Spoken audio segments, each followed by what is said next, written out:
So Zilpaterol hydrochloride has been around for a bit. GFoRSS has done assessments based on the request of both the 21st and the 22nd sessions of the CCRVDF. They have set an acute oral reference dose, relatively low, and this isn't unexpected based on the mode of action for this particular chemical.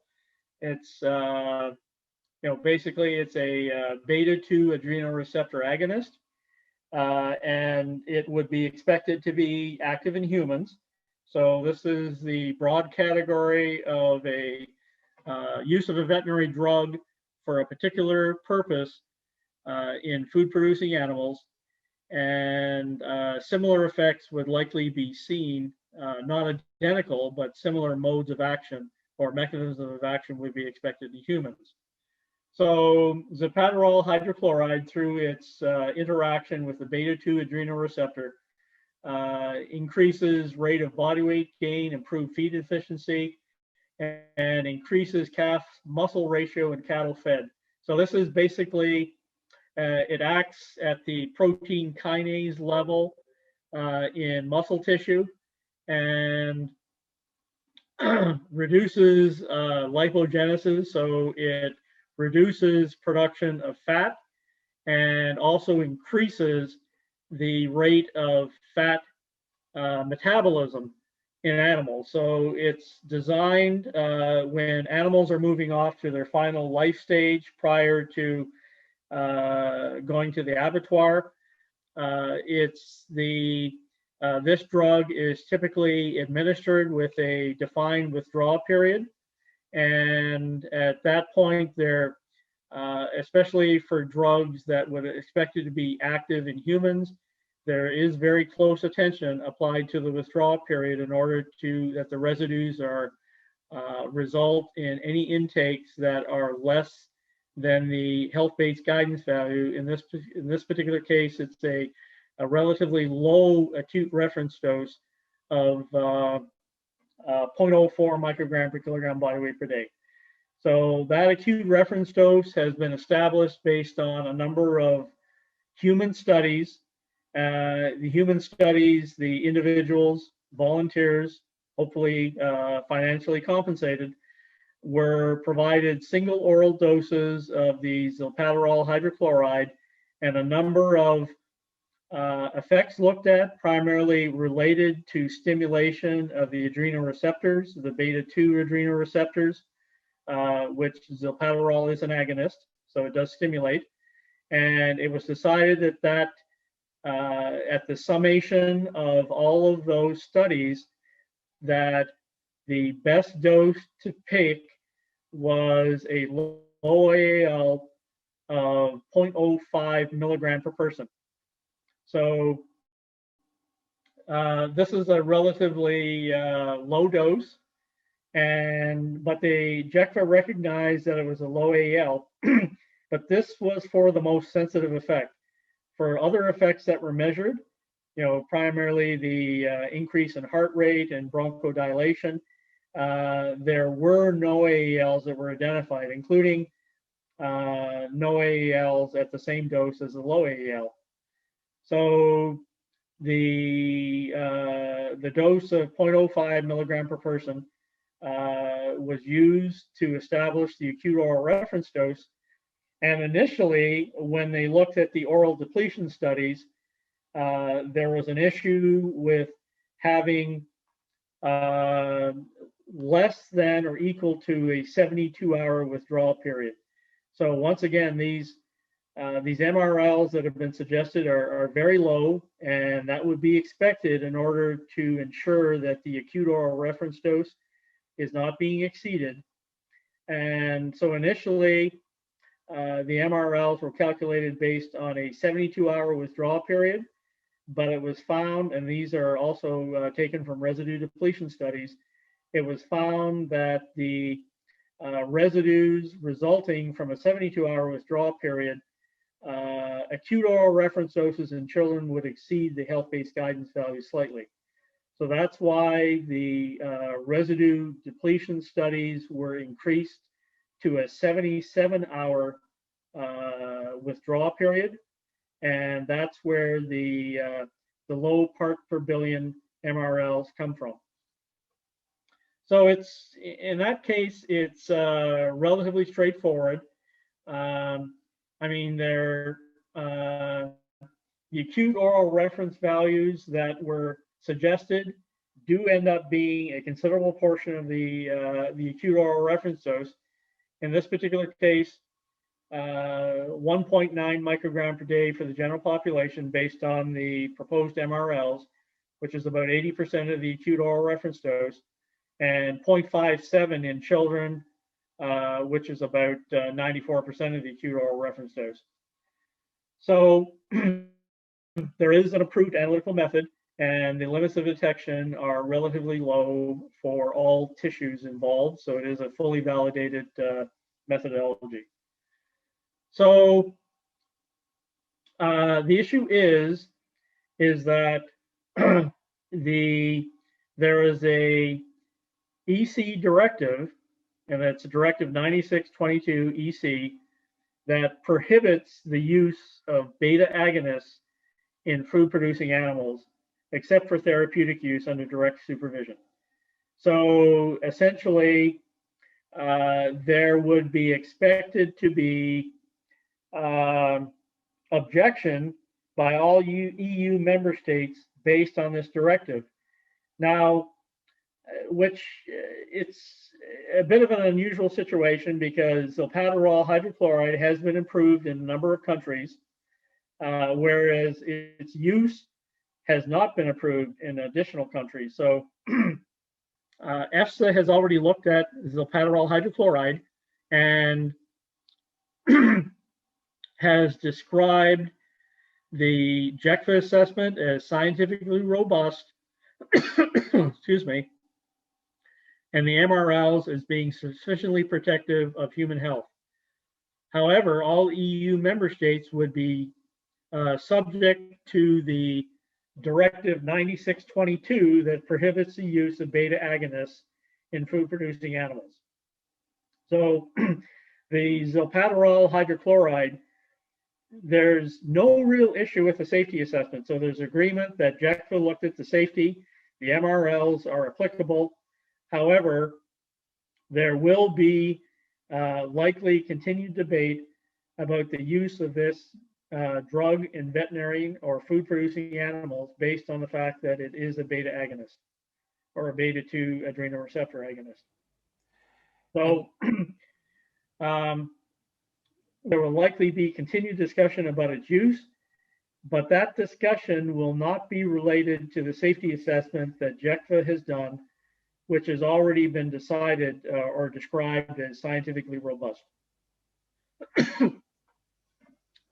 And I think that's it. Thank you very much, Mark. So I guess actually maybe a reminder as to where this stands. This is, in fact, actually was at step 3 and will be discussed, essentially was retained as step 4. It didn't manage to move to step 5 during the last deliberations of the last CCRVDF meeting.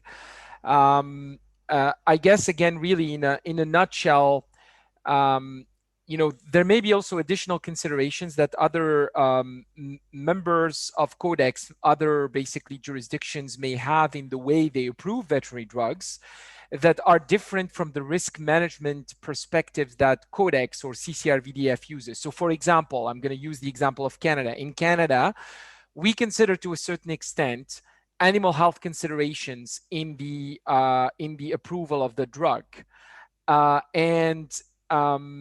Again, that's actually part of the national perspective. It doesn't mean that actually that element of animal health is considered to be, you know, a consideration for Canada's position at Codex, because in Codex, it's very important that the mandate is really strictly related to human health and, I guess, the impediments to trade. So essentially enabling an environment for fair trade of food commodities. So this is where we are, and we are expecting quite a bit of debate in relation to the differences in policies in this regard. Now, the optimistic in me, because I have lived through the ractopamine era for a number of years. That was the time when I was at Codex quite a bit. The optimistic in me is actually considering that maybe the time has moved for a number of reasons.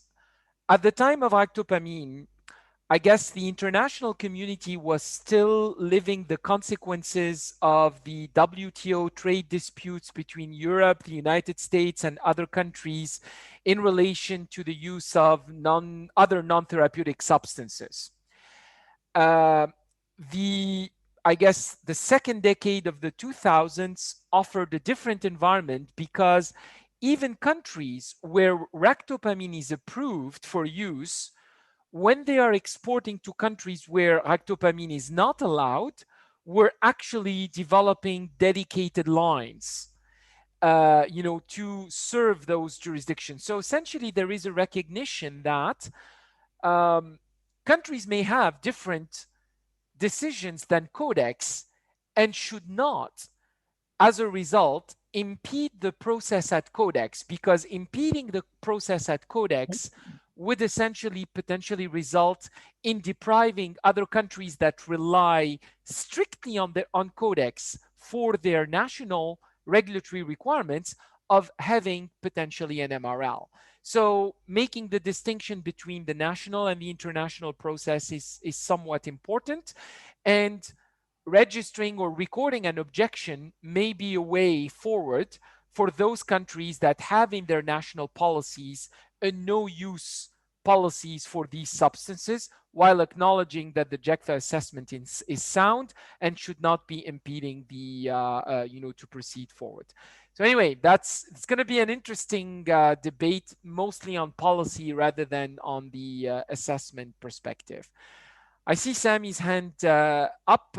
Maybe we'll give you the floor, Sammy, and then I'm going to move to Fadi, because Fadi also provided input in writing on this substance. Okay, thank you, Sam. As you said, it's beside science, it's risk management issues. As you mentioned in your introduction, Codex is also about trade. So, but I'm afraid there was not a lot of development since the era that you mentioned. I assisted to Zilpaterol discussions 2 or 3 years ago, and that's what it was, very, very political, and each argument is versatile. When countries said we rely on Codex on our legislation, so even the ones that don't want Zilpaterol to be adopted don't want to have it because it will impact their own legislation. So each argument is versatile. So mainly various factors have been against the advancement of Zilpaterol. Mainly OIE, even OIE made a statement during the session saying that veterinary medicine should only be used for therapeutic use. When you use a hormone for growth promoting use, it's not a therapeutic use. So these are the same countries. They are also represented in OIE, and this is the OIE definition. OIE is an observer member in a Codex, so that's only one. You also have animal welfare concern, which is also an affair of OIE. A lot of publication about the use of Zilpaterol, then the animal gets more and more waste, then they have arthritis problem, and there was lots of rejection in slaughterhouses, meaning that we will have more and more animal welfare concern. Also, you have all the environmental contamination by Zilpaterol, because it's not biodegradable. It would stay there in the grass for I don't know, for a long period. we say. And also, as we are MENA region, you also have religious consideration, halal meat, because when you trade with hormones, some madahib, some Islamic trades, we say it is halal, others say it's not halal. So we also have that many countries don't allow the use of the Zilpaterol in their own countries. So they have, before taking any position, they have also to be aware of their own national legislation. Will country take a position against his national law? Okay, I don't know, but they need to do a risk assessment. What will be the impact on their country? So this is some of the thoughts. Personally, I don't support the adoption. There's a lot of scientific debate, lots of data, lots of things, but usually I don't support the use of hormones, growth promoter. You also have in the same meeting the harkinol, which that is an antibiotic that is used for growth promoters. So all that, all those used, it's not therapeutic ones, it's not normal ones. So we should not encourage that use. So this is my point. Thank you.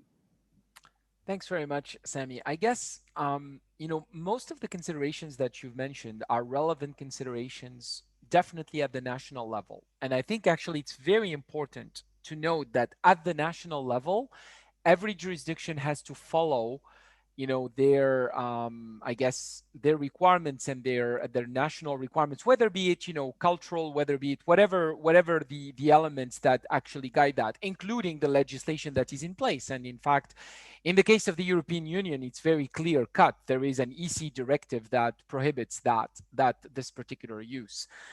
From a codex perspective, though, I'm actually and again, you know, I'm sharing really the considerations here. I'm not necessarily stating a position. For codex, I guess we'll have to look at really the codex process per se and the guidance that we have for the codex process. The first element is really related to the safety, and there doesn't seem to be a safety issue. The second element is related to, you know, achievability and whether essentially we are, you know, potentially impeding trade. My take on this for the second element is the lack of an MRL at the international level may do more harm than good, because having an MRL offers some guidance for those countries who want to approve it or who wants to use it, without necessarily impeding the right of the countries that do not want to use it, if they have the reasons and the requirements, whether be it in legislation or whatever risk management considerations, without impeding on their right to do so. Particularly, I would say that we seem to have moved from the spectrum of I guess lawsuits or type of engagement at the WTO level, because that certainly was not the case for the ractopamine situation. So I guess I'm more inclined to say for those jurisdictions who are not in favor, as long as they record their reservations, there shouldn't be an impediment to moving something, you know, forward, because otherwise we are impacting the principles. But happy to hear the views of everybody else. So I'm going to move to Fadi, and then after that, Abdel Fattah, if that's possible. Thank you, Doctor. In fact, my comments here, it's really focused on the uncertainty that has been raised by EFSA in their report. Yes, they mentioned that they have no really problem with the scientific issues and the safety.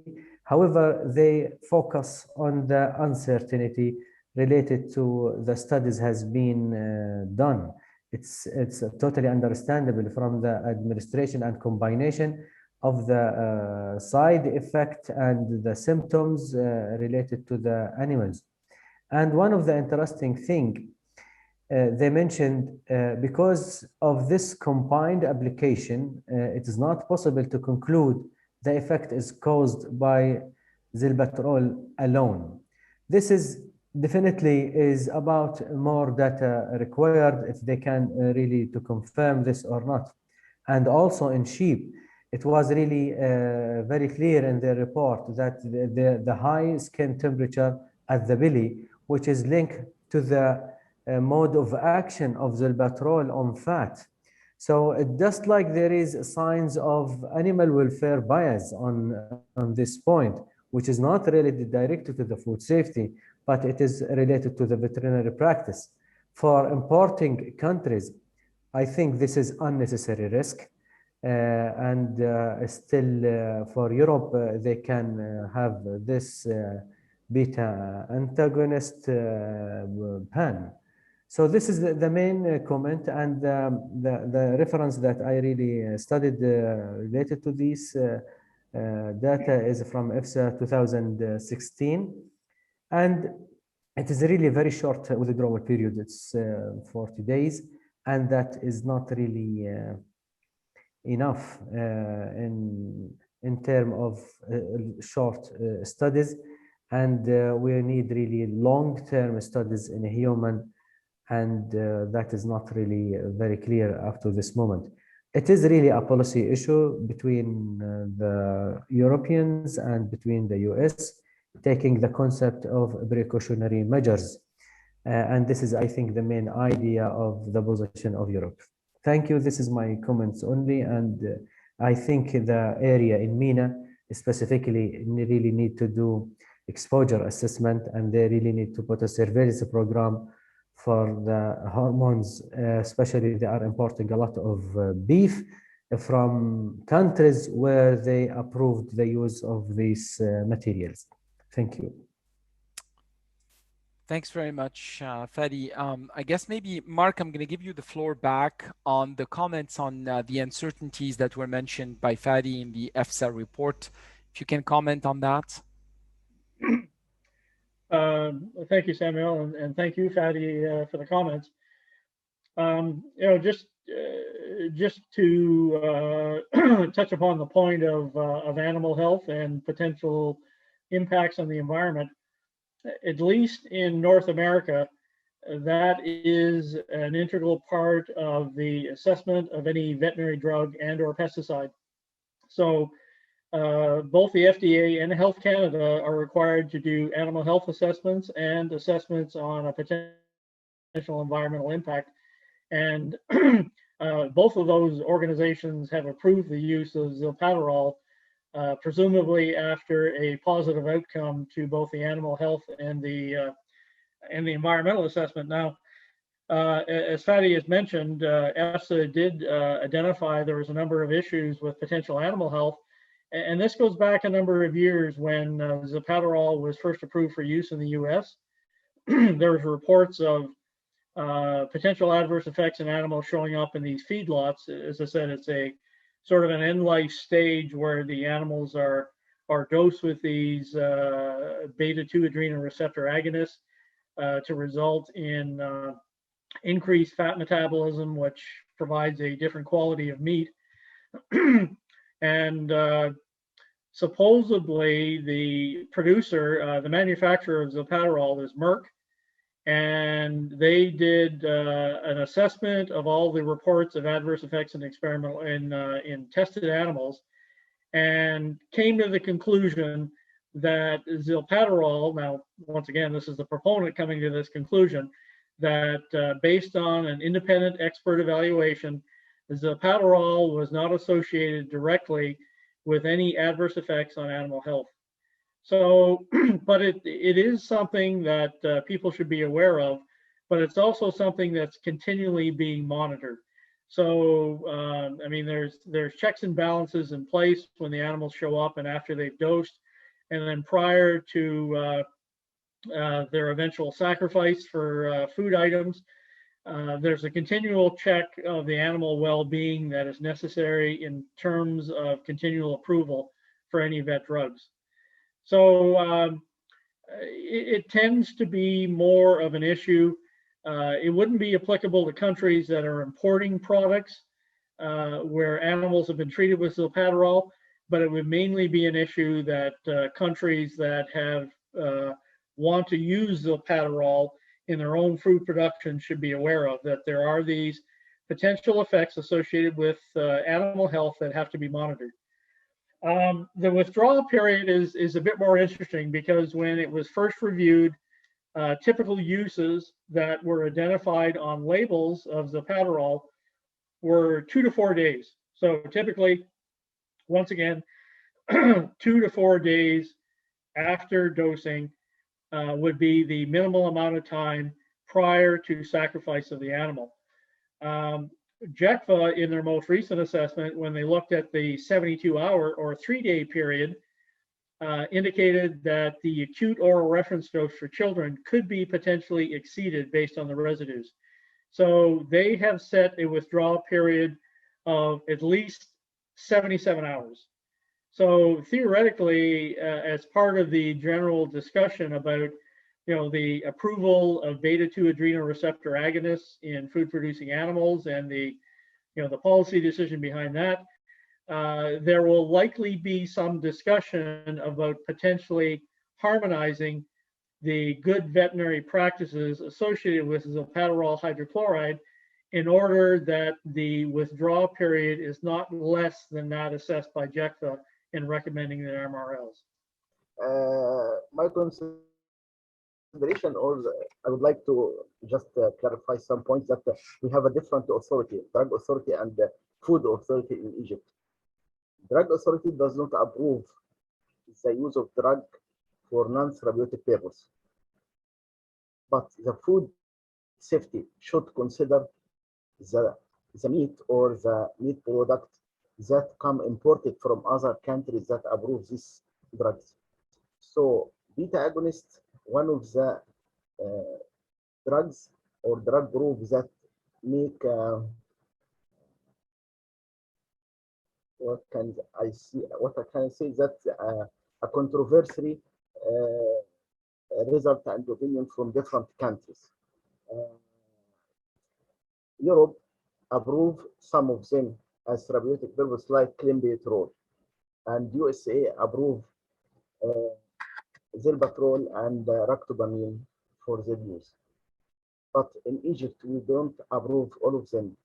Egypt have a different study for ractopamine because the codex consider for the consumption of liver, for example, 100. But in Egypt, we make another study because the liver consumption in Egypt more than 100 a day. So the national consideration should be considered different countries. And what can I say, that even the beta agonist group should be considered case by case, because beta agonist group, we have clenbuterol, we have different moiety or chemical structure than Zilpaterol, than ractopamine. So even the metabolism for the 3 drugs or 3 agents is completely different. Clenbuterol is more difficult to be metabolized and more difficult to be even by the different cooking habits in the countries, different countries. Ractopamine is more easy to metabolize. Zilpaterol takes about 4 days until completely end from the body. So different items should be considered before approval. What we consider in Egypt also is the combination, or the meat comes contaminated with more agent or more multiple agent, different agent. How about if the consumer take meat contaminated with ractopamine, even within the MRL, and take liver contaminated with another agent like Zilpaterol? How can we consider the MRL for the both agents taken at the same time concurrently? Okay, thank you. Thank you. Thank you very much, Dr. Abdel Fattah. So I think actually, I mean, to your point, I guess if a country should consider this for their own purposes, I guess two considerations are clearly to be made. One, of course, is any policies related to the use of the substance. And as you rightly indicated, there is a differentiation between allowing the substance for use as part of veterinary practice and as part of essentially the production, the domestic production, versus the potential application of an import tolerance if an import tolerance is needed. So those are different considerations.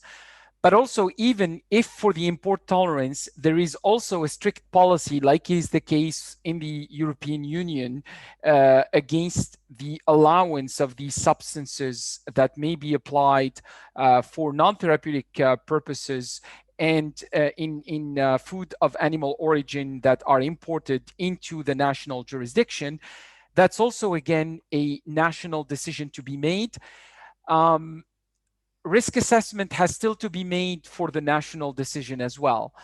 But I guess in the context of Codex, the main argument that will stay and that will be subject to discussion is what is the position that may be or should be considered when all the conditions associated with the acceptability of the standard as part of the Codex parameters are fulfilled, but they are in contradiction with your own requirements at the national level.